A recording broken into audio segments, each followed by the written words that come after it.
Gautam Neurocare, brain stroke, migraine, fits, brain and spine surgeries की best neurosurgeon. Junior NTR fans కు good news. Junior NTR young tiger tag line ని మార్చుకున్నారు. అవును, Devara glimpse చూస్తే మీకే అర్థమవుతుంది. స్క్రీన్ పై పవర్ఫుల్ ట్యాగ్ ని వేశారు. మరి ఇంతకీ ఆ ట్యాగ్ ఏంటో తెలుసుకుందాం.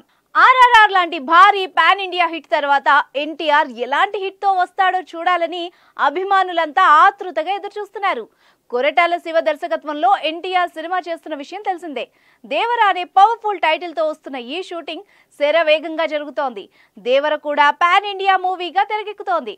ఆచార్య లాంటి డిజాస్టర్ తర్వాత కొరటాల శివ దేవరతో ఎలాగైనా హిట్ కొట్టాలని కసి మీద ఉన్నాడు. ఆ క్రమంలోనే తాజాగా దేవర మూవీ గ్లిమ్స్ ను రిలీజ్ చేశారు మేకర్స్. ఈ గ్లిమ్స్ దేవరపై అంచనాల్ని అమాంతం పెంచేసింది. హై వోల్టేజ్ యాక్షన్ ఎంటర్టైనర్ గా తెరకెక్కుతున్న దేవర మూవీలో తారక్ ఓ పవర్ఫుల్ పాత్రలో కనిపించనున్నారు. ఇక తాజాగా విడుదల చేసిన గ్లిమ్స్ తో తారక్ ఫ్యాన్స్ ఫుల్ ఖుషి అవుతున్నారు. కారణం యంగ్ టైగర్ కు ఉన్న ట్యాగ్ మారడమే. నిన్నటి వరకు యంగ్ టైగర్ అనే ట్యాగ్ తో తారక్ ఇప్పుడు ఆ ట్యాగ్ ను మార్చుకున్నారు. దేవర టైటిల్లో ఎన్టీఆర్ ట్యాగ్ మారింది. Man of the masses NTR అనే ట్యాగ్ తో రానున్నారు తారక్.